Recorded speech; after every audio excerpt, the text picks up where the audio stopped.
Aisha walked through the busy streets of Lusaka, her mind racing as she headed to her grandfather's while reading.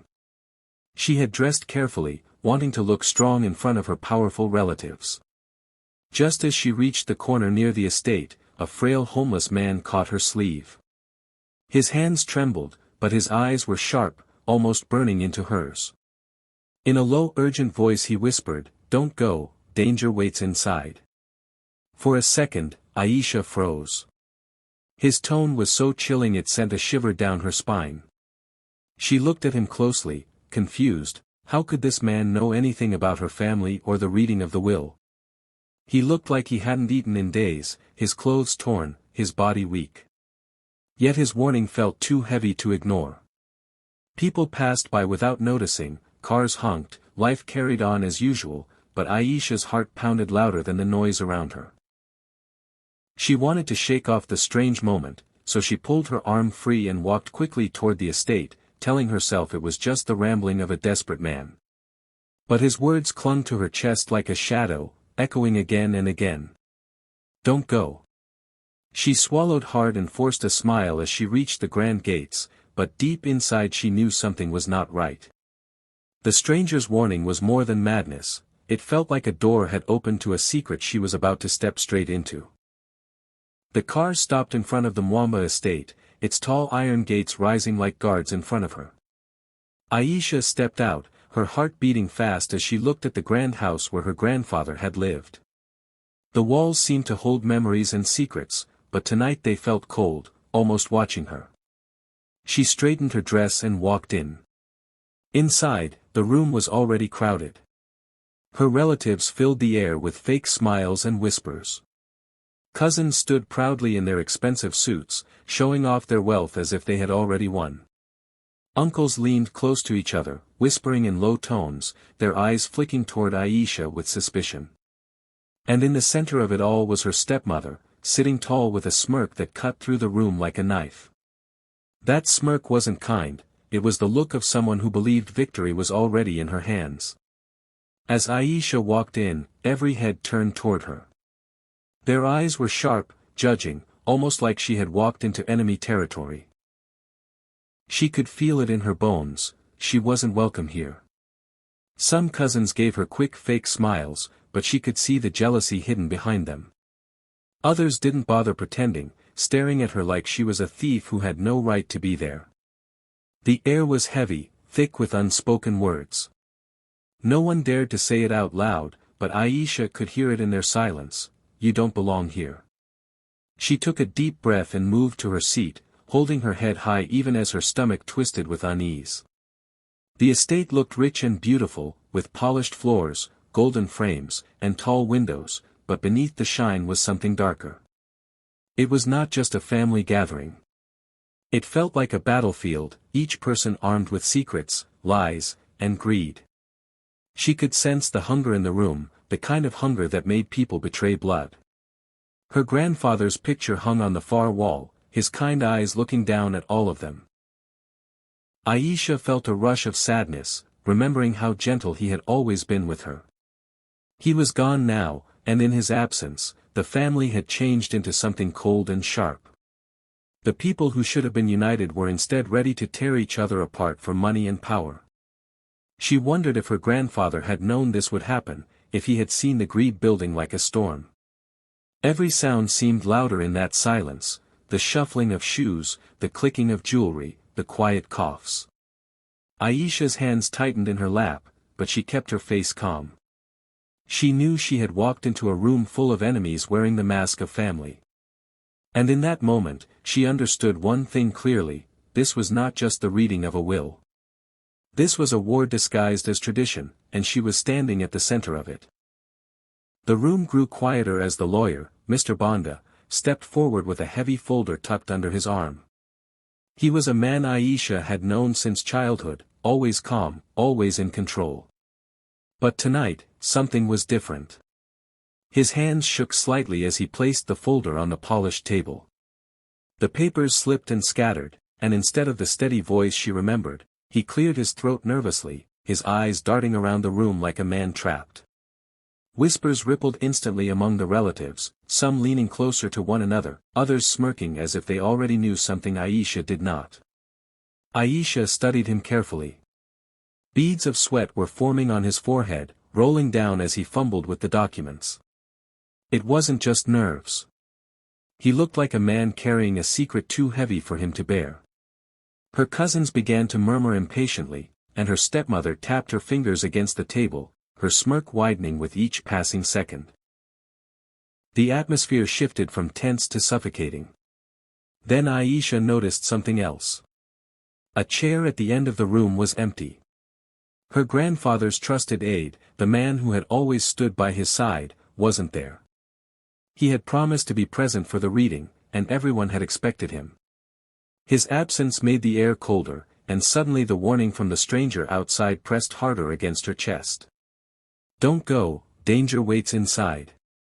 The words echoed so loudly in her mind she almost thought she heard them spoken again. Her eyes flicked back to Mr. Banda.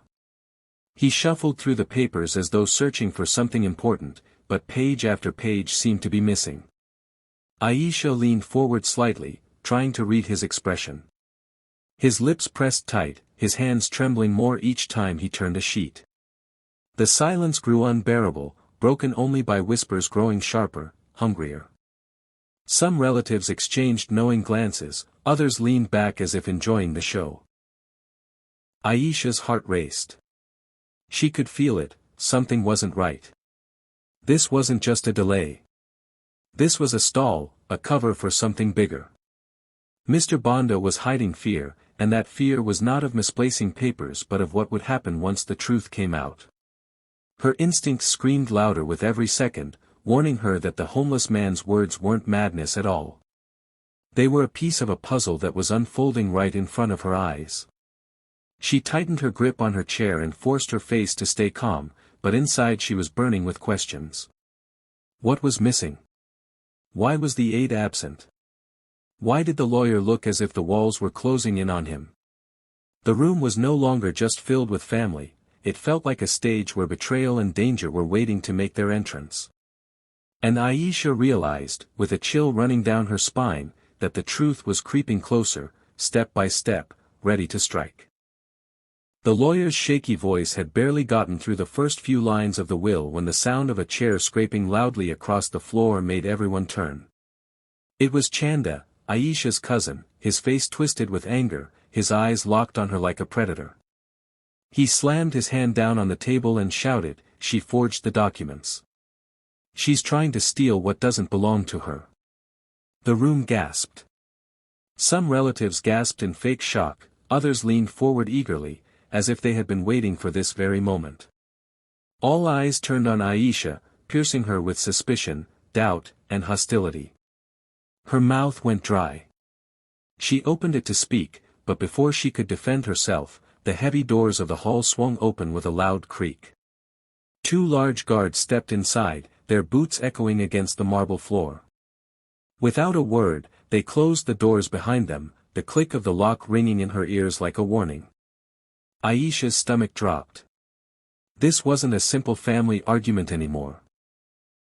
The air grew tight, suffocating, as if the walls themselves were closing in. Chanda's voice rose louder, filled with venom. "She's not one of us. She thinks she can come here and take everything with fake papers. She should be thrown out, exposed for the liar she is." His words dripped with rage, but beneath his performance, Aisha sensed something colder. This was planned. He wanted the family to turn against her. He wanted her destroyed. Her stepmother smirked from her chair, not saying a word but enjoying the storm unfolding. Uncles muttered to one another, cousins whispered harshly, and the lawyer fumbled helplessly with the papers, too shaken to interfere. The guards stood firm, blocking any escape, their expressions blank, as if they were not there to keep order but to trap her. Aisha's chest tightened. Every heartbeat thundered in her ears. The warning she had brushed aside on the street came back to her in a rush, "Don't go, danger waits inside." The words weren't madness. They were a prophecy, and it was happening now, right in front of her. She wasn't just being accused of fraud. She was being set up. She looked at Chanda, then at the guards, then at the locked doors. Her instincts screamed at her that this wasn't only about humiliation, it was about destruction, her reputation, her future, maybe even her life. The estate no longer felt like her grandfather's home. It felt like a trap built carefully around her, and the jaws had just snapped shut. Aisha forced herself to sit tall, even though her hands trembled under the table. She refused to give them the satisfaction of seeing her break. But deep down, fear burned through her. She realized with icy clarity that whatever game was being played here, she was the target, and the players were ready to go as far as it took to erase her. The shouting inside the estate grew louder, voices clashing like thunder. Relatives pointed fingers, some at Aisha, some at each other, but all their anger somehow circled back to her. She sat frozen in her chair, trying to block out the noise, when suddenly her phone buzzed against the table. The vibration was sharp, almost startling in the heavy silence that followed another one of Chanda's accusations. With shaky fingers, she lifted it and glanced at the screen. A new message flashed before her eyes. 4 words. Just 4, but enough to make her blood run cold. Leave now. The drink is poisoned. Her throat tightened. She blinked hard, reading it again to make sure she hadn't imagined it. Poisoned.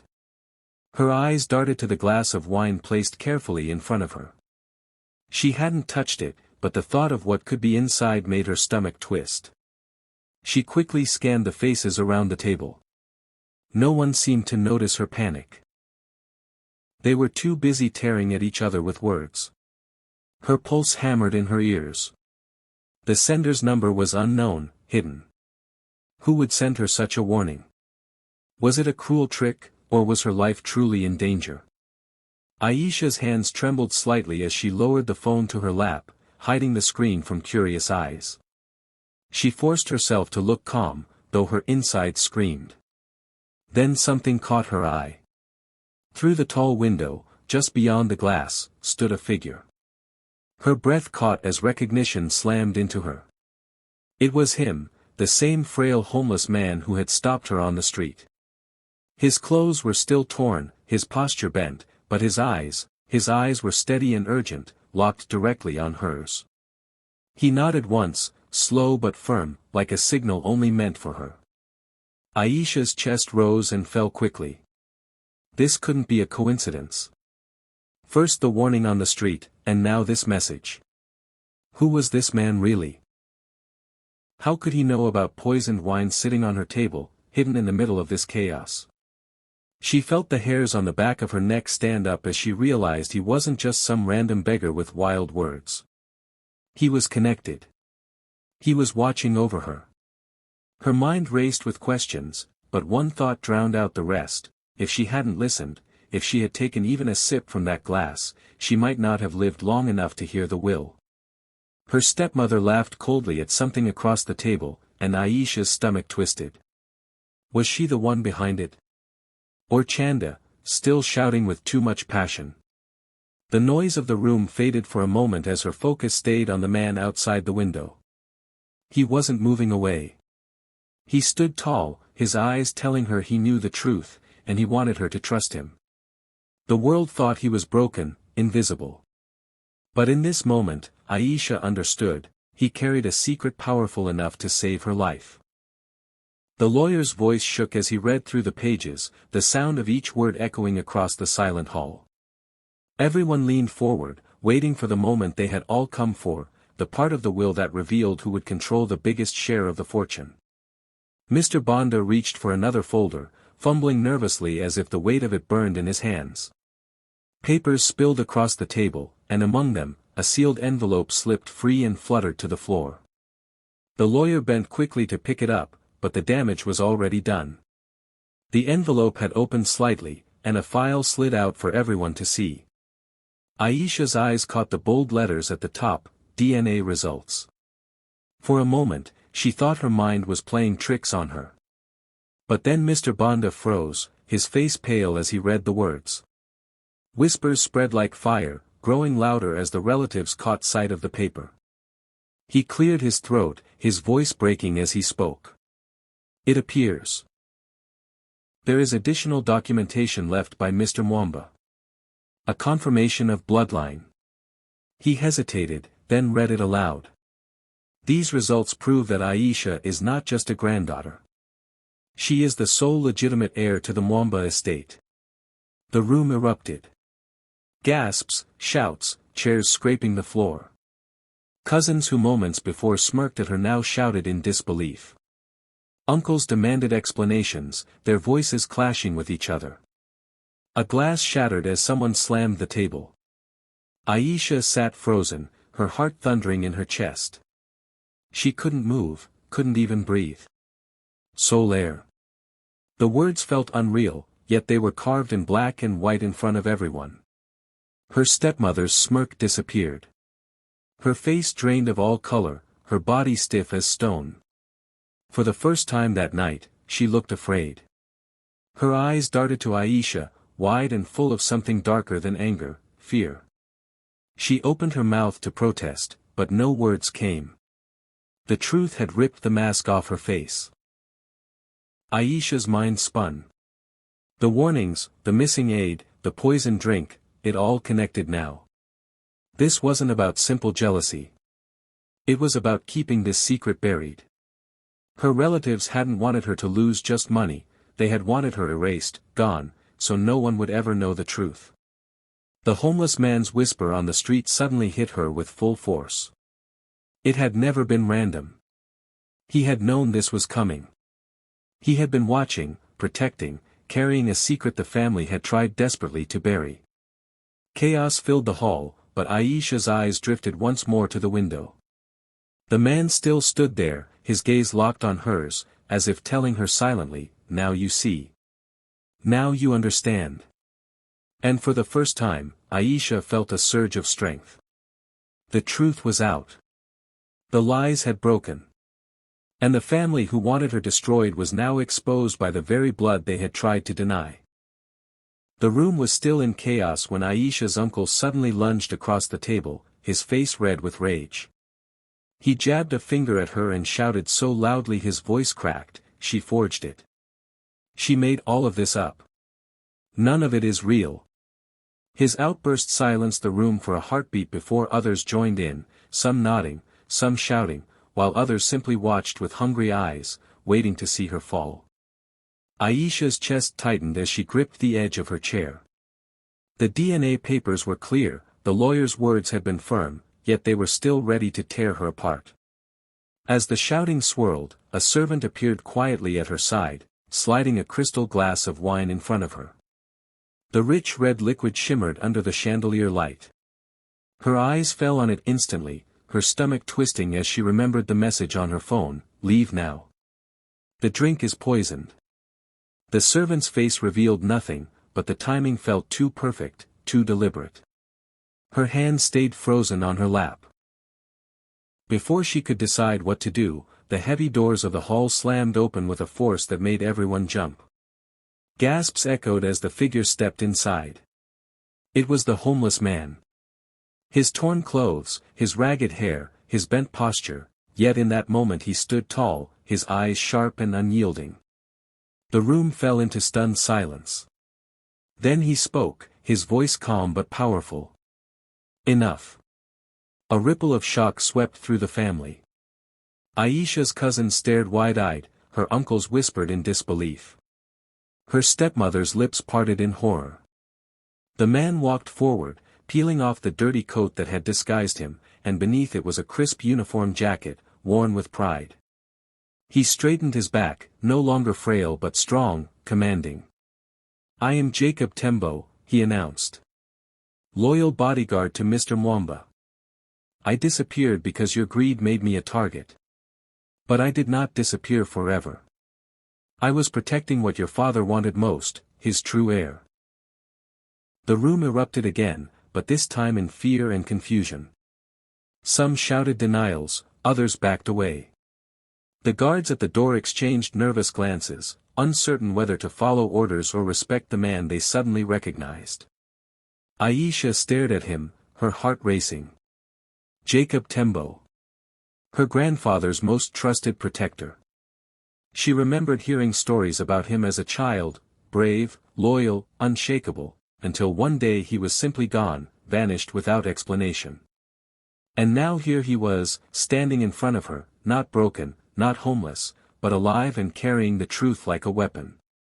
Her uncle's hand shook as he tried to shout again, but his words fell flat. The poisoned glass sat untouched in front of Aisha, glowing like a trap exposed in the light. And she realized with trembling clarity that Jacob had returned at the exact moment she needed him most, not as a stranger, but as the shield her grandfather had left behind to protect her destiny. The hall that had once roared with accusations was now silent except for the clicking of handcuffs. The same relatives who had mocked Aisha, called her a liar, and plotted her downfall were now lined up in shame, their heads lowered as officers led them away. Her uncle's angry voice was gone, her stepmother's smirk erased, replaced with pale silence. All of it had turned because Jacob had stepped forward with proof, hidden recordings, documents, and secrets he had gathered while pretending to be nothing more than a beggar on the streets. Every word, every plan of betrayal had been caught. The trap they set for Aisha had become the evidence that destroyed them. Aisha stood in the center of the room, her hands no longer trembling, her shoulders strong. The lawyer's voice rang out once more, but this time steady and clear, as he declared her the rightful heir. Her grandfather's empire, worth millions, was now in her name. She felt his presence in her heart, as though he had guided Jacob to protect her even after death. As she walked out of the Mamba estate, the sun breaking through the clouds, she took a deep breath of freedom. The iron gates opened for her, not to trap her, but to release her into the life she was meant to claim. She glanced back one last time and saw Jacob standing tall, no longer a shadow, but the loyal guardian her grandfather had trusted. In that moment, Aisha knew one thing with certainty: sometimes, the people who look the weakest carry the strongest truths. And if she hadn't listened to that whisper on the street, she would never have lived to claim her destiny.